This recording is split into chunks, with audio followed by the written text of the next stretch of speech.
Today is Friday, September 19th. There's more reaction on both sides of the decision to take Jimmy Kimmel off the air, and we'll tell you how it could be just the start of a widespread government crackdown against American media. Also, the CDC's new vaccine panel is now advising against a standard childhood shot for young kids. We'll tell you about the decision and another controversial one expected today. Plus, how a viral video led to a major university shakeup. Why the largest company in the world is now investing billions of dollars into one of its top rivals. And a big announcement from one of MLB's most legendary left-handed pitchers. Those stories and even more news to know coming up. Welcome to The Newsworthy. All the day's news in around 10 minutes. Fast, fair, fun, and on the go. I'm Erica Mandy. Thanks so much for being here. You ready? Let's do this. Suspended talk show host Jimmy Kimmel was said to be meeting with Disney executives yesterday about the future of his show. Bloomberg cites sources who say the people in charge wanted to talk about whether there's a way to bring Jimmy Kimmel Live back. But that would depend on finding a path forward that satisfies both Kimmel and his critics. Remember, Disney's ABC network pulled the show as it was under pressure from the FCC and local station owners. They were upset by Kimmel's monologue earlier this week when he accused Republicans of trying to gain political points from the murder of conservative activist Charlie Kirk and suggested the shooter had a link to what he called the MAGA gang. Well, ever since the decision to take Kimmel off the air, there's been some very strong reactions on both sides. Democrats, entertainers, and other public figures raced to defend Kimmel, arguing that the government's pressure and the network's decision to suspend him amounted to an attack on free speech. Even former President Obama spoke out, saying this kind of, quote, government coercion was what the First Amendment was designed to prevent. But Trump supporters say the backlash was hypocritical, since other conservative figures like Roseanne Barr have been fired over things they've said without nearly as much backlash. Democrats say it was ABC's decision to fire her over a racist tweet, so not about the government's involvement. But Roseanne agreed, telling ABC she's available to take Kimmel's spot. As for President Trump himself, he's encouraging federal regulators not to stop at Jimmy Kimmel. He told reporters the FCC should think about revoking the broadcast licenses of companies that air mostly negative comments about him. And the FCC chairman seems to agree, saying, quote, this is a massive shift that's taking place in the media ecosystem. Meanwhile, Democratic leaders in the House say they're planning a bill to boost legal protections for people targeted for speaking freely. It's not expected to pass. Preparations are underway for Charlie Kirk's public memorial service this weekend. It's happening at State Farm Stadium, which is the home of the Arizona Cardinals. The public is invited, and thousands are expected to show up, including President Trump and several of his high-profile cabinet members. Federal law enforcement agencies say they're tracking several threats. It's not clear how credible they are, but the event is reportedly being covered with Super Bowl-level security to be safe. Kirk will be laid to rest in a Phoenix suburb.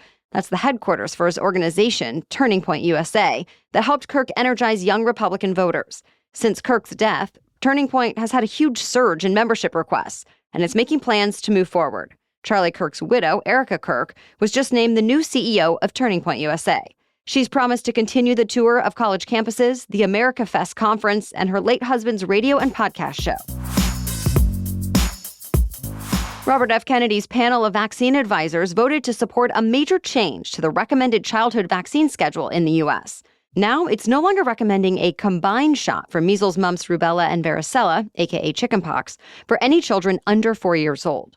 Parents are instead being told to get their young kids one vaccine for varicella and a second, known as the MMR vaccine, that protects against the other three. The committee's chairman says it's all about reducing the number of bad side effects from the vaccines. The MMRV has a slightly higher risk of febrile seizures in kids under 4. But critics point out adverse reactions are still very rare, and even when they do happen, the vast majority of kids fully recover. Plus, they say no longer recommending the combo shot could place pressure on the supply of the separate shots, leading to potential shortages. And with more required injections, it could mean fewer kids actually get all of their shots. Up next, the committee is expected to vote today whether to recommend not giving all babies the hepatitis B shot until they're at least 1 month old, saying they would only need one as a newborn if their mothers tested positive. Supporters of the change say widespread newborn vaccinations are just overkill. But CDC scientists say without it, many babies could become vulnerable to catching a debilitating illness, even from someone else in the household, since about half of people with Hep B don't know they have it. The committee's recommendations have historically guided what vaccines insurers decide to cover and which ones states recommend. But this week, a large trade group for insurers said its members will keep covering all vaccines recommended as of September 1st before this new panel made any changes. Also, a new alliance of 4 West Coast states opted to issue its own recommendations based on what major medical groups suggest. And yesterday, 7 northeastern states announced they also banded together to make their own vaccine recommendations. The Senate confirmed 48 of President Trump's nominees in one fell swoop. This marked the first batch of confirmations under what's being called a nuclear move. Senate Republicans voted to overturn chamber rules that required 60 votes to confirm nominees. Now they can be approved in batches with a simple majority. That is, unless a Republican or the majority party has an objection to a nominee. In that case, the nominee could be removed from the batch. It's not the same for Democrats, though, the minority party. Dems fought this change, saying procedural hurdles are necessary if the president cannot be trusted to make qualified choices on his own.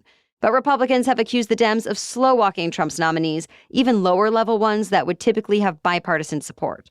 Among the dozens confirmed yesterday, there's former Fox News host Kimberly Guilfoyle, who's now the U.S. ambassador to Greece. Nearly 100 more civilian nominees still need to be confirmed as Republicans work to quickly clear the backlog. More news still coming up, but first, this episode is brought to you by Hiya Health. Every parent knows how hard it can be to start healthy habits with kids. But in our house, Hiya made it easy. My 4-year-old takes his vitamins and probiotics every day, and he actually looks forward to it. He loves the taste, and for me, it's nice to see him building a healthy ritual he's excited about. Unlike most children's vitamins that are loaded with sugar and gummy additives, Hiya has 0 sugar and 0 junk. Just essential nutrients like vitamin D, B12, C, zinc, and folate, plus a blend of organic fruits and veggies. Hiya is formulated with pediatricians. It's vegan, allergy-free, and third-party tested, so I know they're safe and effective. And are you tired of battling with your kids to eat their greens? Well, Hiya now has Kids Daily Greens Plus Superfoods, a chocolate-flavored greens powder designed specifically for kids, packed with over 55 whole food ingredients to support brain power, development, and digestion. Just scoop, shake, and sip with milk or any non-dairy beverage for a delicious and nutritious boost your kids will actually enjoy. And we've worked out a special deal with Hiya for their best-selling children's vitamin. Receive 50% off your first order. To claim this deal, you must go to hiyahealth.com/newsworthy. This deal is not available on their regular website, so go to Hiya Health, HIYAHEALTH.com/newsworthy, and get your kids the full-body nourishment they need to grow into healthy adults. Now back to the news. The world's most dominant AI chip maker is investing $5 billion in its rival. Nvidia struck a deal with Intel to co-develop data center and PC chips. Specifically, Intel will design CPUs that will be compatible with Nvidia's chips and other equipment in both data centers and personal computers. Remember, CPUs are basically the computer brains that power devices like smartphones, laptops, and cars. All this comes as Intel is already in the middle of a turnaround effort. Another top investor is the Trump administration. The U.S. government announced last month it was taking a 10% stake in the company. But the White House says the administration was not involved in Intel's deal with Nvidia, and regulators still need to sign off. Another president of one of the nation's largest universities is stepping down. Texas A&M President Mark Welch's resignation is already in effect. It comes as the university has been facing criticism over a children's literature course that covered the difference between gender identity and gender expression. The issue caught national attention after a student recorded herself arguing with the professor, accusing her of disrespecting President Trump's executive order that said the U.S. would only recognize 2 genders. Texas A&M President Welch fired that lecturer the next day, saying what she was teaching was not consistent with the course description. 2 other administrators were also fired. But many Republicans say he should have fired her immediately and accused him of dismissing students' concerns initially. On the other side, some students and faculty say the firings are a threat to academic freedom. The teacher is now appealing. As of this morning, no comment from Welch about his departure. The U.S. Education Department is now partnering with different conservative and Christian groups to come up with new educational programming about patriotism, liberty, and what is described as American values. The department did not give details about exactly what kind of educational programs that will be created, just that there will be a, quote, robust programming agenda rolling out over the next year. It will include teacher summits, student competitions, a speaker series on college campuses, and more. The Education Department also says it will prioritize giving grant money to programs that focus on patriotic education.